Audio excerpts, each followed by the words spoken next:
এই মুহূর্তে যদি তুমি একা বিছানায় শুয়ে কাঁদো, যদি মনে হয় কারোর সাথেই আর কোনো সম্পর্ক নাই, যদি ঘরের চারিদিকে নীরবতা তোমার কানের ভেতরে ঢুকে বুকের ভেতর কাঁপন ধরিয়ে দেয়, তবে জেনে রেখো তুমি একা নও। রাতে এই নিস্তব্ধতা অনেকের ঘরেই একই রকম বাজে, একই রকম শূন্যতা নিয়ে বসে থাকে বালিশের কোণে।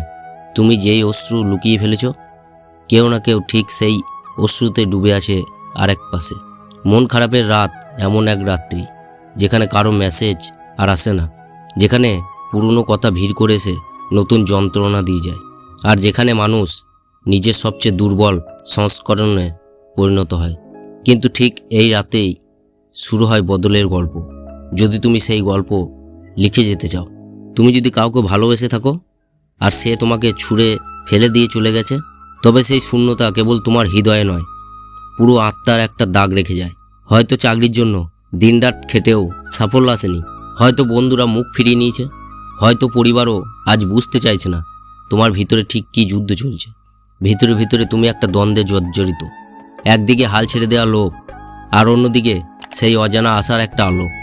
জীবনে সবচেয়ে বেশি কষ্ট হয় তখন যখন তুমি চেষ্টা করো, হাসতে থাকো, কিন্তু তবুও ভেতরে থেকে মনে হয় তুমি আর আগের মতো নেই। এই ব্যর্থতা তোমাকে গুড়িয়ে দিতে পারে, তবে একই ব্যর্থতা তোমার ভিতরে একদিন আগুন জ্বালিয়ে দেবে, যদি তুমি সেই আগুনকে নিভতে না দাও। পরিবর্তনের শুরু হোক ভোরের আলোয় চোখ মেলে দেখা থেকে। কষ্ট কখনো চিরস্থায়ী হয় না। আমরা ভাবি আজ যা হচ্ছে সেটাই সারা জীবনের জন্য স্থায়ী হয়ে গেছে, কিন্তু বাস্তবেই সময়ের সব কিছু শ্রেষ্ঠ ওষুধ। একদিন ঠিক এই বিছানা ছেড়ে তুমি উঠে দাঁড়াবে, আয়নার দিকে তাকিয়ে তুমি হয়তো নিজের চোখেই অবাক হবে, এটা কি আমি? এই কষ্ট সময়ে এত দূর এসেছি। হ্যাঁ, তুমি পারবে। প্রতিদিন একটু একটু করে নিজের দিকে ফিরে যেতে হবে, নিজেকে যত্ন নিতে শিখতে হবে, আর বিশ্বাস রাখতে হবে প্রত্যেকটা রাতের পরেই একটা সকাল আসে। নিজের জন্য হাঁটতে শুরু করো, নিজের জন্য ভাবতে শেখো। এই পৃথিবীর সবচেয়ে জরুরি মানুষটা তুমি নিজেই। আর মানুষ ঘুরেতে দাঁড়ায় আগুনের ভিতর থেকেই।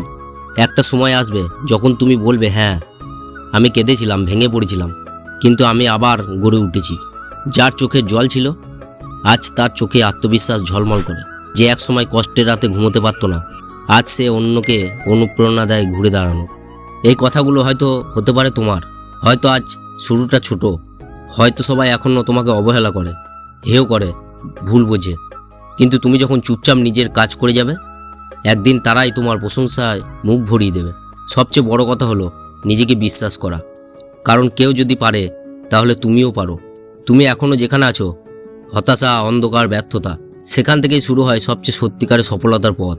কোনো গল্পের শুরু সুন্দর হয় না, সবচেয়ে বড় গল্পগুলো শুরু হয় অন্ধকার ঘর থেকে, অশ্রু ভেজা রাত থেকে। কিন্তু যেই তুমি আজ বুক ভরে কাঁদছো, সেই তুমি একদিন বুক ফুলিয়ে সবার সামনে বলবে, আমি পারি, আমি পেরেছি। এই মন খারাপ, এই কান্না, এই শূন্যতা একদিন তোমার গর্বের অংশ হয়ে যাবে। তুমি হাসবে, কিন্তু তখন তোমার হাসির পেছনে থাকবে হাজারটা অশ্রুর গল্প, আর তাতেই হবে তোমার আসল জয়। এই রাতটা কেটে যাবে, সকালের আলো ঠিক আসবে। তুমি আজ দুর্বল, হতাশ, একা মনে করলেও তোমার ভিতরে যে আলো জ্বলছে সেটা এখনও নিভে যায়নি। বিশ্বাস রেখো, তুমি অনেক শক্তিশালী, তোমার কষ্টের থেকেও, তোমার অতীতের থেকেও, এমনকি তোমার ভয় থেকেও। নিজের জন্য দাঁড়াও, হাঁটো, লড়ো।